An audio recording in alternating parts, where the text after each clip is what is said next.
Welcome back for another episode of the Sports Playbook, where I'll give you a rundown of what's been happening in the world of sport over the last 7 days.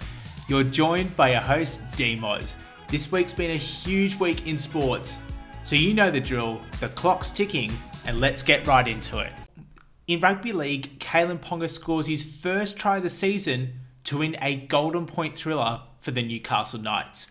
Down by 16 points going into the second half, the Knights flicked the switch and started the comeback. Ponga scored his first try and got over early in the first half of golden point to win the game for the Knights. In other games, the Dolphins thrashed the Dragons for their biggest victory in their NRL history, 56-6. In other games, Lachie Gauff made his long-awaited Bulldogs debut on the King's birthday up against Parramatta. Coming onto the field in the number 23 jersey, Bulldog number 867 got into the game. He scored his first try and sent the crowd into absolute raptures. Credit to Lachie, he blocked out all the external noise that was going on around him and just played football, which I'm sure is what the Bulldogs signed him up for in the first place. Well done to Lachie Gauff. Also from the weekend, Sam Walker returned for the Roosters in reserve grade.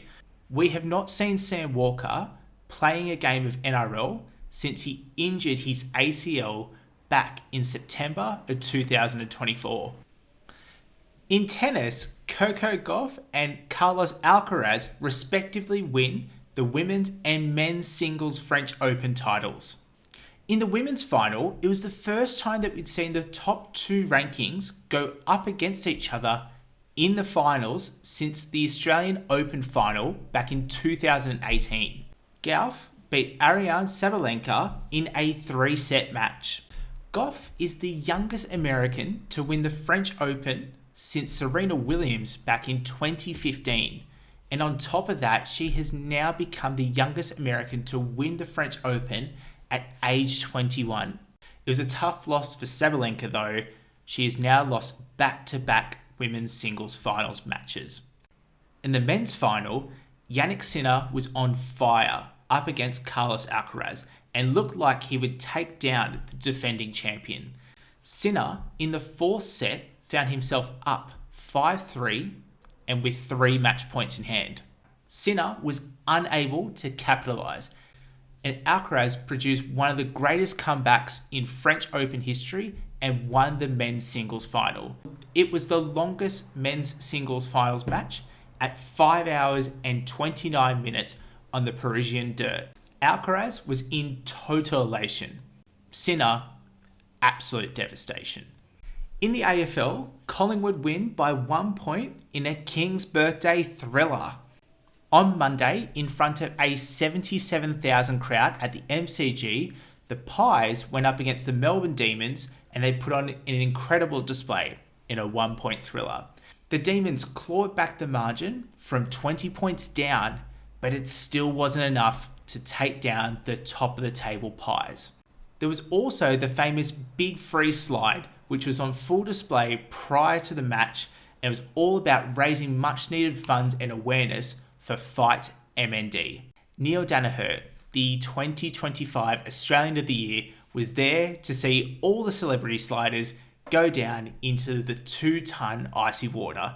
Some of the celebrity sliders included Alyssa Healy, Liz Watson, Ariane Titmus, Craig Lowndes, Cadell Evans, Mark Taylor, Matt Nable, Matt Shervington, and many more.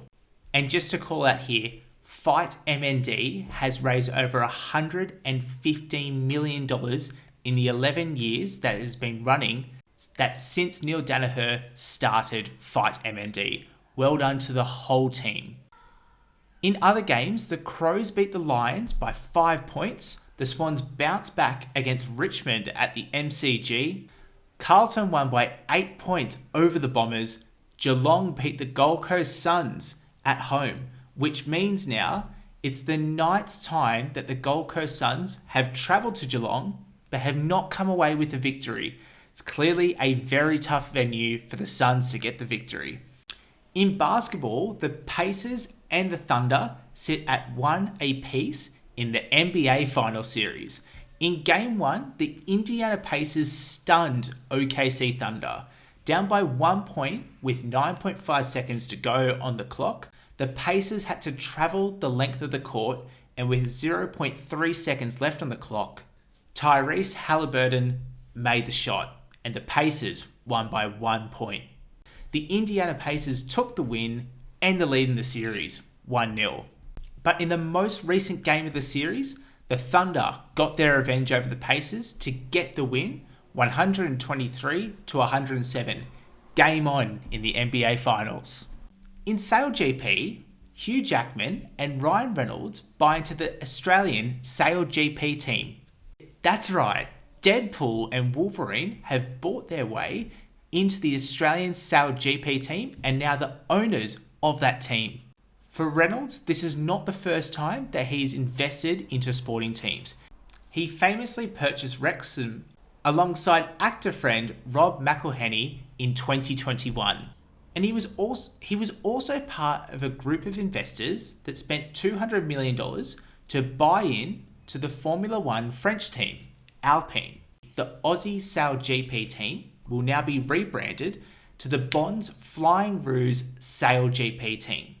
The team now has new ownership and sponsorship to go with the exciting news. In NFL, Aaron Rodgers has signed with the Pittsburgh Steelers ahead of the 2025 season.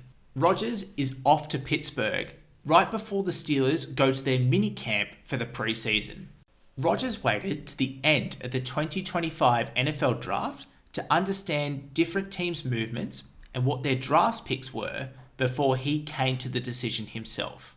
He's leaving the New York Jets, where their 2024 record was 5 wins and 12 losses, and their head coach was fired during the season. The first of the preseason games will kick off in the first week of August. In netball, the West Coast Fever defeat the New South Wales Swifts and their undefeated run. The Fever travelled to Sydney to take on the Swifts, who handed them an 18-point loss in round 1 of 2025. Despite 8 super shots from Helen Housby, it wasn't enough for the Swifts to keep their undefeated record in play. Janelle Fowler-Namard scored 71 of 72 goals in an unstoppable performance. The win places the West Coast Fever in second place, and they are now 1 win behind the New South Wales Swifts, still at the top of the table. In the Battle of Bruce, the Sunshine Coast Lightning defeated the Firebirds 72-62. Courtney Bruce also played her 150th game of national netball. The Vixens secured their 3rd win in a row in the Melbourne Derby up against the Mavericks, and the Giants recorded their 2nd victory of the season, defeating the Thunderbirds for the 2nd time this season. And with that, we will take a short break, and after, get into the Burning Rubber Breakdown.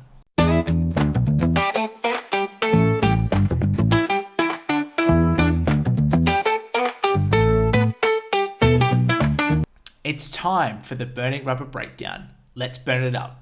In Supercars, James Courtney scores his first podium in 18 months. After a hard start to the championship, Courtney and the Blanchard Racing team got the car onto the podium. It was the first time for Blanchard Racing to stand up on a Supercars podium, and James Courtney was brought to tears as he entered the car into pit lane. Brock Feeney from Red Bull Racing secured his 5th win of the season in Sunday's big race, holding off Matt Payne from Penrite Racing, who made a late charge. Brock holds onto the championship lead from his teammate Will Brown by 33 points.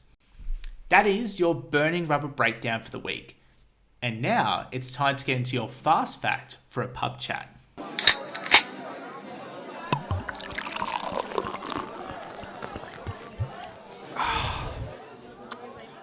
It's time to pull yourself a chair and pour yourself a drink. It's this week's fast fact for a pub chat.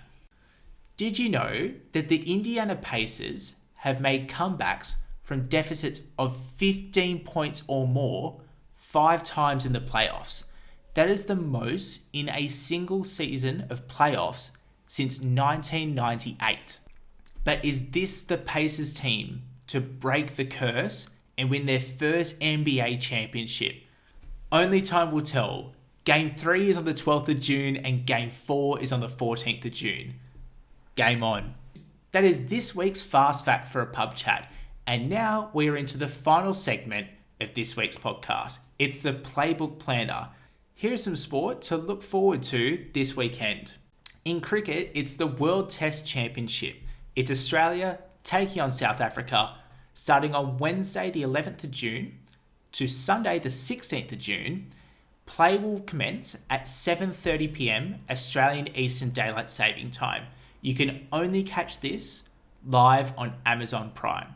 In the NRL, the Sharks will take on the Dragons in the local derby on Thursday the 12th of June at 7:50. You can catch this game on Channel 9, KO or Foxtel.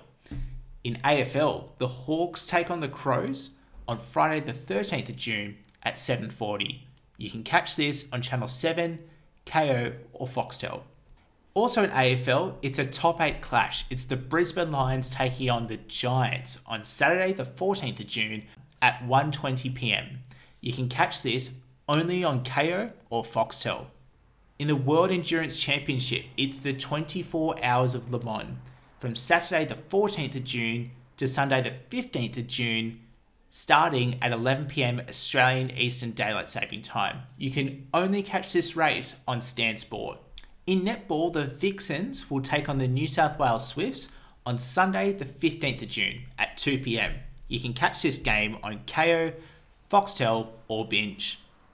Also in netball, the Giants take on the Sunshine Coast Lightning in a crucial game for both teams. It's on Sunday the 15th of June, starting from 4 p.m. You can also catch it on KO, Binge and Foxtel. In the NRL, it's another grudge match. We've got the Bunnies taking on the Bulldogs. Sunday, the 15th of June at 4:05 p.m. You can catch it on Channel 9, KO or Foxtel. And finally, I know there's a lot of sport to look forward to this week. In Formula 1, it's round 10. It's the Canadian Grand Prix. For Australian viewers, it's a bit of an early start, I'm not going to lie. It's on Monday the 16th of June at 4 a.m. That's right, it's 4 a.m. Australian Eastern Daylight Saving Time. You can catch the race on KO Sports or Foxtel. And with that, we have come to the end of today's show. Thank you so much for tuning in. We will catch you on the next play.